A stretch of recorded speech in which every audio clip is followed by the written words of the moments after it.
collegial, that feels like we're caring about other people's needs as well. Wonderfully said. So far you've shared with us 2 myths about setting boundaries to reduce conflict. What's the third one? I love the third one. And hang with me after you hear it. My myth is that parents should not fight in front of their kids. Okay. And the reason it's a myth is because so many couples that I work with that end up separating and divorcing say, well, we never thought, this came out of nowhere. And I think learning how to disagree, even if it's a little rough around the edges sometimes, is so healthy, not only for the couple, but for the children to hear. And the key to this is make sure that if your kids do see you argue, that they see how you resolve it. Because so many parents will resolve their issues behind closed doors. The kids hear the argument, never get to hear how it's resolved, and it just goes away, right? Which is so incredibly confusing. And so as parents can learn to disagree in a healthy way, see it through and let the kids hear what you decided to try out. Let them hear you check back in and see if it's working. And then the children can be part of the discussion sometimes too when something's not working, and everybody tosses in ideas and you pick one to try. And then be sure and follow up and check back in and see if everybody's feeling okay about what the steps that you decided to try. Yeah. So what you're saying is that, we often feel like this is not safe to do in front of our kids, that we're going to traumatize them, that we should this is an adult conversation, we should do it behind closed doors. But really, we're not being authentic. We're not showing up in the best way in front of our kids, because this is real life. And we have to show them that sometimes mom and dad don't agree on things, or, whatever your family structure is. And so we need to show them that it's okay to disagree. And here's how we solve it, which also I think demonstrates problem solving. Problem solving results from having a problem. And this is how we tackle it when we have a problem. So, and it's messy. It can be messy, and that's okay. Yeah. And of course, we're sensitive to the types of information we want to share with our children. Of course, we're not going to be arguing over their grandparents and saying things that, we don't want the kids to hear, or, we don't want the kids to worry that we're running out of money and can't pay a bill.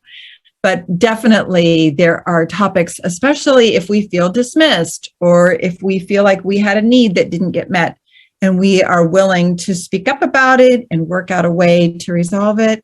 Kids can learn a lot of their conflict management skills right at home. I think it's an important reminder that there are very specific issues to avoid because they would be inappropriate in that setting. Sure.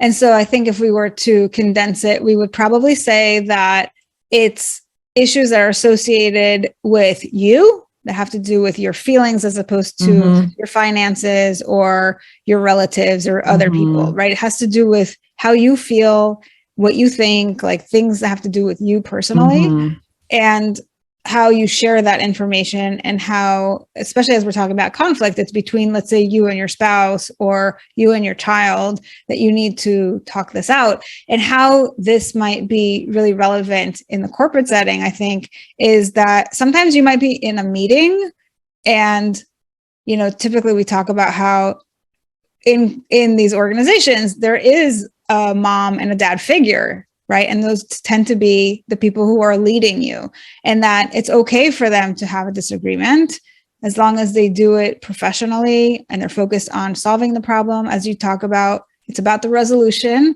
and maybe even bringing people in to help problem solve. What do you guys think? And that sort of thing. And that creates a culture and an atmosphere of shared problem solving and togetherness, which I think when you have some skin in the game, when you are part of the solution, you're going to be more, not enchanted, that's not the right word, but you're more engaged. Definitely more invested. Yes. So I think this is an important message, regardless of whether it is something that you apply at home with your own family and children, or in the workplace around your colleagues and your leaders. So thank you for sharing those. So just to kind of tie it all back together, we've got myth number one, which is that we don't want to just focus on compromise. Instead, we want to highlight both people's perspective and help each one feel validated. Myth number two is that boundaries are always about saying no, when in fact, we have a menu of options that allow us to take care of our needs while we try to take care of other people. And myth number three is that we shouldn't fight in front of others. But really, what we're saying is that fighting, quote unquote, or having some sort of conflict in front of other people is completely okay. It's part of life. And it makes sense that we are going to get into conflict because we're humans. We have different ways of being in the world. But the key is to do it in a professional way and to get to a resolution. And hang in, right? A lot of people shut down very quickly because it's uncomfortable. Yes. And I know Brené Brown teaches a lot about vulnerability, and one of her key concepts about how she calls it rumbling with vulnerability is that when the conversation gets tough, that you can really hang in there. Just hang in there. Notice the discomfort, take a breath, do a little summarizing, come back, stay in it, rather than feeling like as soon as the going gets tough, we have to just have some kind of quick solution and be done.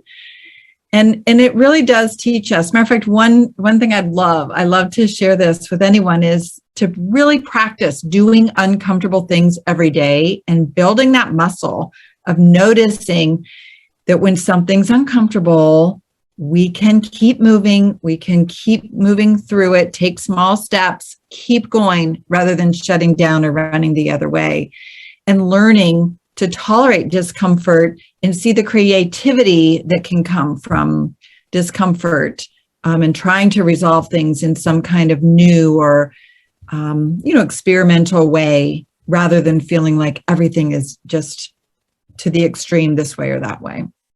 I think that's such an important message, Amy. And a lot of what I teach centers around emotional intelligence, which has to do with really managing your own emotions, because that's the one thing that we actually have control over. And I find that so many people live in fear of their emotions because they're worried about, if I were to get angry, I would just blow up. I'm going to do something I'm going to regret. I'm not going to be able to recover. I actually had a client today say to me, there's never a good time to be angry, right? So she was, I gave her an exercise to write down past incidences where she was angry so that we can work through them.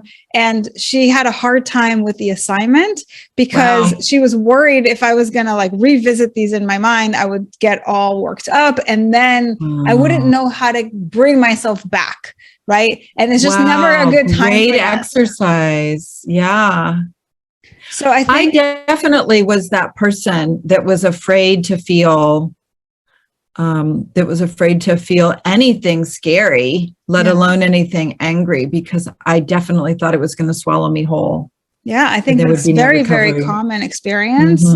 And if you're listening to this and you're somebody who knows that you shut down, you run away, and you try to maybe mask all your feelings because it feels scary, because it feels uncomfortable, or because you were programmed to believe that it's not okay for you to have feelings, then I want you to know that you, A, are not alone, and B, that you can work through this with someone else. So you don't have to do this by yourself.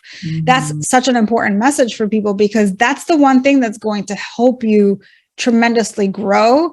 And that's the thing that when you don't work on it, really holds you back.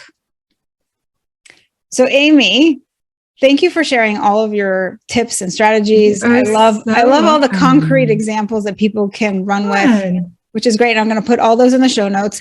Tell us where people can find you. Sure. I'm at LinkedIn at Coach Amy Armstrong. And I have a website, the Center for Family Resolution.com. Anyone who's interested in coaching can find me at the Center for Coach Development.com. And I always love sharing anything from my book, Real-Time Parenting. Wonderful. So we'll have all of those links in the show notes rather. And if you love what we do here, here's how you can support our show. First, subscribe on Apple or Spotify. You can leave me a comment, feedback, or any questions that you want me to answer in future episodes. Certainly, we'd love for you to recommend the show to anyone who is struggling with burnout, because that's what we're here to talk about. And finally, I want to also invite people to join the Priming Lab, which is my group coaching program, where we work on reprogramming your subconscious so you can live a more intentional life by creating your world on purpose. You can find out all the information at thepriminglab.com. Of course, I'll have all of that in the show notes as well. Thank you so much for spending your time with me here, and we'll see you again next week.